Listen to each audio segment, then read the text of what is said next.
Hello friends, welcome to my channel. Friends, మా ఛానల్ని మీరు ఫస్ట్ టైం చూస్తున్నట్లయితే తప్పకుండా సబ్స్క్రైబ్ చేసుకోండి. పక్కనే ఉన్న బెల్ ఐకాన్ని క్లిక్ చేసి ఆల్ ఆప్షన్ని సెలెక్ట్ చేసుకోండి. ఫ్రెండ్స్, ఈ వీడియో చాలా ఇంట్రెస్టింగ్గా ఉండబోతుంది. తప్పకుండా చివరి వరకు చూడండి. ఇక స్టోరీలోకి వెళ్ళినట్లయితే, చందుని కిడ్నాప్ చేసింది విశ్వ అని తెలుసుకున్న రామరాజు చాలా కోపంగా రగిలిపోతూ ఉంటాడు. ఈ విశ్వగాడు నా పిల్లలని ఏదో ఒకటి చేస్తాడు. ఈరోజే వాడికి ఎలాగైనా బుద్ధి చెప్పాలి, నా పిల్లల తెరువు రాకుండా చూడాలి అని చెప్పి ఇక రామరాజు చాలా కోపంగా భద్రావతి ఇంటికి వెళ్తూ ఉంటాడు.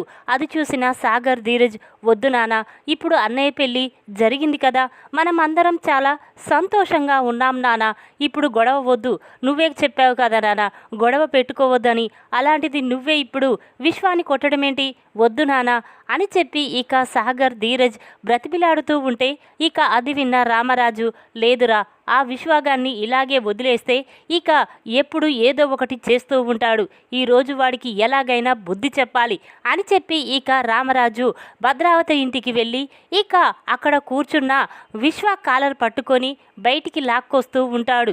ఇక అది చూసిన భద్రావతి, ఒరేయ్ రామరాజు, నా ఇంటికి వచ్చి నా మేనల్లున్నే కొడతావారా, ఎంత ధైర్యంరా నీకు అని భద్రావతి అంటూ ఉంటే అప్పుడు రామరాజు, చూడండి, ఒక్క అడుగు ముందుకేసినా మిమ్మల్ని ఇక్కడే చంపేస్తాను అని చెప్పి ఇక రామరాజు విశ్వాని కొడుతూ ఉంటాడు. అది చూసిన ప్రేమ ఒక్కసారే షాక్ అయిపోతుంది. ఇక వెంటనే అక్కడికి వచ్చి, మావయ్య ప్లీజ్ మావయ్య వదిలేయండి, నా మొహం చూసైనా మా అన్నయ్యని వదిలేయండి మావయ్య అని ప్రేమ బ్రతిమిలాడుతూ ఉంటే అప్పుడు రామరాజు, లేదమ్మా, వీడు ఇలాగే వదిలిపెడితే నా పిల్లల జీవితాలు నాశనం చేసేలా ఉన్నాడు, వీడికి ఎలాగైనా బుద్ధి చెప్పాలి, వీడిని చంపేస్తాను అని చెప్పి ఇక రామరాజు విశ్వాని కొడుతూ ఉంటాడు.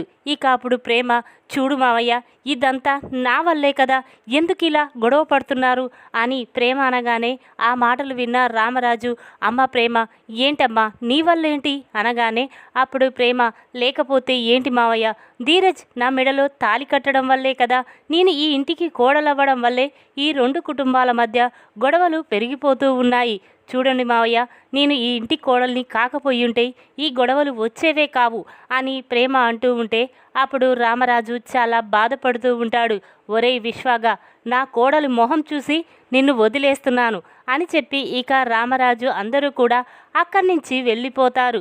ఇక అది చూస్తున్న శ్రీవల్లి మాత్రం తన మనసులో, నా బావని కిడ్నాప్ చేసింది ఈ ప్రేమ వల్లే, ఈ ప్రేమని ఎలాగైనా ఇంట్లో నుంచి పంపించేయాలి, ఇది ఇంట్లో నుంచి వెళ్ళిపోతేనే మేం ప్రశాంతంగా ఉంటాం అని చెప్పి ఇక శ్రీవల్లి తన మనసులో అనుకుంటూ ఉంటుంది.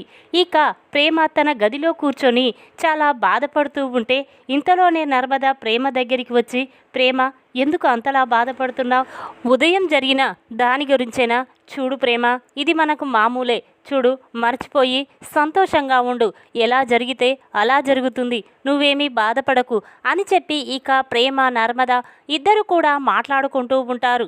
ఇక అటుగా వెళ్తున్న శ్రీవల్లి నర్మద ప్రేమను చూసి ఇప్పుడు వాళ్ళ దగ్గరికి వెళ్ళి ఎలాగైనా ప్రేమని బాధ పెట్టాలి, నా మాటలతో వాళ్ళ పుట్టింటి వాళ్ళని అవమానించాలి, అలాగైతేనే బాధపడి ప్రేమ ఇంట్లో నుంచి వెళ్ళిపోతుంది అని చెప్పి ఇక శ్రీవల్లి ప్రేమ నర్మద దగ్గరికి వెళ్తుంది. ఇక శ్రీవల్లిని చూసిన నర్మద, శ్రీవల్లి కూర్చో అనగానే అప్పుడు శ్రీవల్లి, ప్రేమ అసలు మీ వాళ్ళు ఏం చేస్తున్నారో అర్థమవుతుందా, మీ పుట్టింటి వాళ్ళకి కడుపుకి అన్నం తింటున్నారా, గడ్డి తింటున్నారా అని శ్రీవల్లి అనగానే ఆ మాటలు విన్న ప్రేమ, నర్మద ఒక్కసారే షాక్ అయిపోతారు. ఇక ప్రేమ, ఏంటి శ్రీవల్లి ఏం మాట్లాడుతున్నావు అనగానే అప్పుడు శ్రీవల్లి, లేకపోతే ఏంటి ప్రేమ, నా బావని కిడ్నాప్ చేసి ఈ పెళ్ళి కాకుండా ఆపాలని చూస్తాడా, అసలు మీ అన్నయ్య ఎందుకు ఇలా చేశాడు, అయినా నీ అన్నయ్య ఒక్కడేనా, కుటుంబం మొత్తం కూడా నీలాంటి మూర్ఖులేనా అని చెప్పి ఇక శ్రీవల్లి ప్రేమ పుట్టింటి వాళ్ళ గురించి చాలా తప్పుగా మాట్లాడుతూ ఉంటుంది. ఇక అది విన్న నర్మద మాత్రం, ఎందుకు శ్రీవల్లి ప్రేమని కలిపి కూడా అంటావెందుకు? ఇప్పుడు ప్రేమ ఏం తప్పు చేసిందని నువ్వు ఇంతలా అవమానిస్తున్నావు అని నర్మద అనగానే అప్పుడు శ్రీవల్లి, లేకపోతే ఏంటి, నా బావని కిడ్నాప్ చేసి పెళ్లి కాకుండా ఆపాలని చూస్తాడా? అంతేకాకు అసలు ఈ రెండు కుటుంబాల గొడవలకి కారణం ఎవరు? ఈ ప్రేమే కదా. ఈ ప్రేమ మెడలో ధీరజ్ తాళి కట్టడం వల్లే కదా. అసలు ధీరజ్ ఎందుకు ఇలా చేశాడో అర్థం కావడం లేదు. పోయి ఈ శత్రువుల అమ్మాయిని పెళ్లి చేసుకొని నట్టిట్లో కుప్పడి తెచ్చిపెట్టాడు అని చెప్పి ఇక శ్రీవల్లి ప్రేమ గురించి, ప్రేమ పుట్టింటి వాళ్ళ గురించి చాలా తప్పుగా మాట్లాడుతూ ఉంటుంది. ఇక ఆ మాటలు విన్న ప్రేమ చాలా బాధపడుతూ కన్నీళ్లు పెట్టుకుంటూ అక్కడి నుంచి బయటికి వెళ్ళిపోతుంది. ఇక అది చూసిన నర్మద, శ్రీవల్లి, నువ్వు చాలా పెద్ద తప్పు చేశావు. చూడు, ప్రేమని ఎందుకలా బాధ పెట్టావు? ఒక ఆడపిల్ల పుట్టింటి గురించి ఇలా తప్పుగా మాట్లాడితే ఏ ఆడపిల్లకైనా బాధ కలుగుతుంది కదా. అలాంటి ప్రేమని ఎందుకు ఇంతలా బాధ పెడుతున్నావు అని నర్మద అనగానే అప్పుడు శ్రీవల్లి, లేకపోతే ఏంటి నర్మద, అసలు వాళ్ళ అన్నయ్య చేసిన పనికి నేనైతే చంపేసేదాన్ని అని చెప్పి శ్రీవల్లి అంటూ ఉంటే ఇక ప్రేమ అక్కడి నుంచి వెళ్ళిపోతుంది. ఇక శ్రీవల్లి, చూడు నర్మద, నువ్వు ప్రేమ ఒక్కటే అని నాకు తెలుసు. ఎందుకంటే మా అమ్మ చెప్పింది, మీరు డబ్బున్న కుటుంబం నుంచి వచ్చారని, మీరు గొప్పగా చదువుకున్నారని మా అమ్మ చెప్పింది. అందుకే మీతో జాగ్రత్తగా ఉండమని, అంతేకాకుండా మీరు నన్ను చాలా చులకనగా చూస్తారని మా అమ్మ ముందే చెప్పింది. అందుకే మీతో చాలా జాగ్రత్తగా ఉంటున్నాను. అయినా నీకు ప్రేమ గురించి, పెళ్లి గురించి ఏం తెలుసని మాట్లాడుతున్నావు? చూడు, నువ్వు సాగర్ని ప్రేమించి పెళ్లి చేసుకున్నావు. అమ్మా నాన్నల మనసు బాధ పెట్టావు. అందుకే మిమ్మల్ని అత్తయ్య, మావయ్య ఇంట్లో కూడా రానివ్వలేదు. కామాక్షి చెప్పినట్టే శాస్త్ర ప్రకారం నేను ఈ ఇంటి పెద్ద కోడలిగా అన్ని సాంప్రదాయాలతోనూ ఇంట్లో అడుగు పెట్టాను.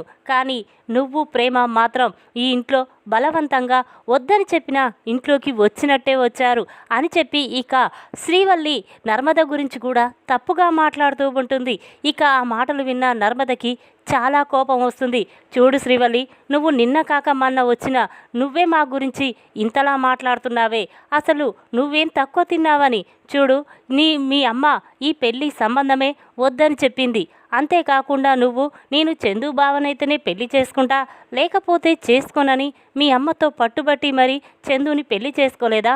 మేం కూడా అలాగే కదా అని నర్మద అంటూ ఉంటే ఇక శ్రీవల్లి, చూడు, అయినా మీరు అమ్మా నాన్నల మాటని లెక్క చేయలేదు. మీకు అమ్మా నాన్నల గురించి మాట్లాడే అర్హతే లేదు అని చెప్పి ఇక శ్రీవల్లి ప్రేమ గురించి తప్పుగా, తన పుట్టింటి గురించి తప్పుగా మాట్లాడుతూ ఉంటుంది. ఇక ఆ మాటలు విన్న నర్మదకి చాలా కోపం వస్తుంది. వెంటనే శ్రీవల్లి చెంప పగలగొడుతుంది. దాంతో శ్రీవల్లి ఒక్కసారి షాక్ అయిపోతుంది.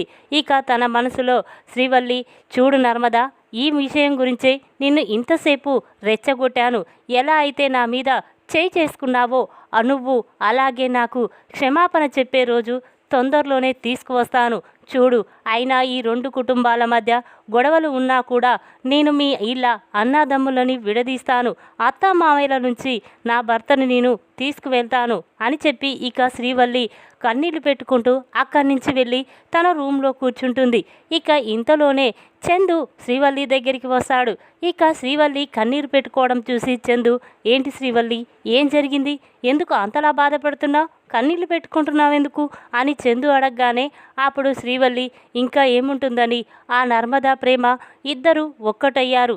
చూడండి, నేను చదువుకోలేదని నన్ను చాలా హేళన చేశారు. నా గురించి చాలా తప్పుగా మాట్లాడారు. అదేంటని అడిగితే ఆ నర్మద నా చెంప పగలగొట్టింది అని చెప్పి ఇక శ్రీవల్లి చందుకి అంతా అబద్ధం చెప్తుంది. దాంతో చందు చాలా కోపంగా హాల్లోకి వచ్చి నర్మద, ప్రేమ అని గట్టిగా పిలుస్తూ ఉంటాడు. ఆ మాటలు విన్న నర్మద హాల్లోకి వచ్చి, ఏంటి బావగారు, ఏం జరిగింది అనగానే అప్పుడు చందు, ఏంటి నర్మద, శ్రీవల్లిని కొట్టావంట, ఎందుకు అని చెప్పి ఇక చందు అనగానే అప్పుడు నర్మద, చూడు బావా, అసలు అక్క ఏమన్నదో తెలుసా? ఏం తెలుసుకోకుండానే నువ్వు ఇలా మమ్మల్ని నిలదీయడం ఏమీ బాగాలేదు అని నర్మద అంటుంది. అప్పుడు చందు, చూడు నర్మద, శ్రీవల్లి నీ అంత చదువుకోకపోయినా తనకు కూడా కాస్తో కూస్తో తెలివి ఉంది కదా, ఎందుకు చదువుకోలేదని తనని హేళన చేయడము? నువ్వు ప్రేమ ఒక్కటయ్యి శ్రీవల్లి మీద ఎందుకు అంతలా కక్ష పట్టారు? శ్రీవల్లి ఏం తప్పు చేసిందని అని చందు అంటూ ఉంటే ఆ మాటలు విన్న నర్మద ప్రేమ షాక్ అయిపోతారు. ఏంటి బావా నువ్వు చెప్పేది? ఇన్ని రోజులు నేను ఈ ఇంట్లో ఉంటున్నాను, నా గురించి ప్రేమ గురించి నీకు తెలియదా అని నర్మద అంటూ ఉంటే అప్పుడు శ్రీవల్లి, అంటే నేను మీ గురించి అబద్ధం చెప్తున్నానా అని శ్రీవల్లి అంటుంది. అప్పుడు నర్మద తన మనసులో, అంటే శ్రీవల్లి ఏదో ప్లాన్ ప్రకారమే ఈ ఇంట్లో అడుగుపెట్టింది, అందరినీ విడదీసి ఇక చందుబావని తనతో పాటు తీసుకువెళ్ళాలని చూస్తుంది. కానీ ఇప్పుడు ఈ గొడవ మరింత పెంచితే చందుబావకే నష్టం జరుగుతుంది అని చెప్పి ఇక నర్మద సైలెంట్గా ఉంటుంది. ఆ మాటలు విన్న చందు, చూడు నర్మద, నువ్వు నీకంటే పెద్దది శ్రీవల్లి, శ్రీవల్లిని కొట్టడం తప్పు, అందుకే నువ్వు శ్రీవల్లికి క్షమాపణ చెప్పు అని చందు అంటాడు. ఆ మాటలు విన్న ప్రేమ, బావా అసలు నువ్వేం మాట్లాడుతున్నావో నీకైనా అర్థమవుతుందా? నర్మదక్క క్షమాపణ చెప్పడం ఏంటి? అసలు ఏం జరిగిందో చెప్పనా అని ప్రేమ అంటూ ఉంటే అప్పుడు నర్మద, ప్రేమ నువ్వు కాస్త ఆగుతావా అని నర్మద అంటుంది. ఇక వెంటనే నర్మద, సారీ అక్క అని చెప్పి అక్కడి నుంచి వెళ్ళిపోతుంది. ఇక ఆ మాటలు విన్న ప్రేమ, ఏంటి నర్మదక్క శ్రీవల్లికి క్షమాపణ చెప్పడం ఏంటి? అసలు చేసింది తప్పు శ్రీవల్లి. శ్రీవల్లి మా పుట్టింటి గురించి, నర్మద గురించి, నా గురించి తప్పుగా మాట్లాడింది. తను దగ్గర తప్పు పెట్టుకొని చందుబావతో అబద్ధమాడి నర్మదక్క చేత తనకు క్షమాపణ చెప్పించడమేంటి అని ప్రేమ వెంటనే నర్మద దగ్గరికి వెళ్ళి, ఏంటక్క నువ్వు క్షమాపణ చెప్పడమేంటి అనగానే అప్పుడు నర్మద, చూడు ప్రేమ, శ్రీవల్లి ఏదో పక్కా ప్లాన్తోనే ఈ ఇంట్లో అడుగుపెట్టింది, అందరినీ విడదీయాలని చూస్తుంది, ఈ కుటుంబాన్ని నాశనం చేయాలని చూస్తుంది, అందుకే అదేంటో తెలుసుకోవాలి, అందుకే నేను శ్రీవల్లికి క్షమాపణ చెప్పాను. చూడు ఇప్పుడు క్షమాపణ చెప్పాను, కానీ ఏదో ఒక రోజు శ్రీవల్లి నిజస్వరూపం అందరి ముందు బయటపెట్టి శ్రీవల్లినే మెడ పట్టుకొని బయటికి గెంటించేలా నేను చేస్తాను అని చెప్పి ఇక నర్మద అనగానే అప్పుడు ప్రేమ, అవునా అక్క, నాకు తెలియదు అని చెప్పి ఇక ప్రేమ కూడా అక్కడి నుంచి వెళ్ళిపోతుంది. ఇక శ్రీవల్లి మాత్రం, ఇదేంటి నర్మద నన్ను కొట్టేదన్న ఒకే ఒక కారణం చేత ఈ కుటుంబంలో ఉన్న అన్నాదమ్ములని విడదీయాలనుకున్నాను, కానీ ఆ నర్మద అంత సింపుల్గా నాకు క్షమాపణ చెప్పి వెళ్ళిపోయిందేంటి? ఎలాగైనా విడదీయాలని నర్మదని అందరి దగ్గర బ్యాడ్ చేయాలని అనుకున్నాను, కానీ అది జరగకుండా నర్మద నా ప్లాన్ని తిప్పికొట్టింది అని చెప్పి శ్రీవల్లి అనుకుంటూ ఉంటుంది. ఈ విధంగా ప్రేమ గురించి తప్పుగా మాట్లాడిన శ్రీవల్లి చెంప పగలగొట్టిన నర్మద. ఈ వీడియో కనుక మీకు నచ్చినట్టయితే లైక్ చేయండి. మరిన్ని వీడియోల కోసం మా ఛానల్ని తప్పకుండా సబ్స్క్రైబ్ చేసుకోండి. Thanks for watching.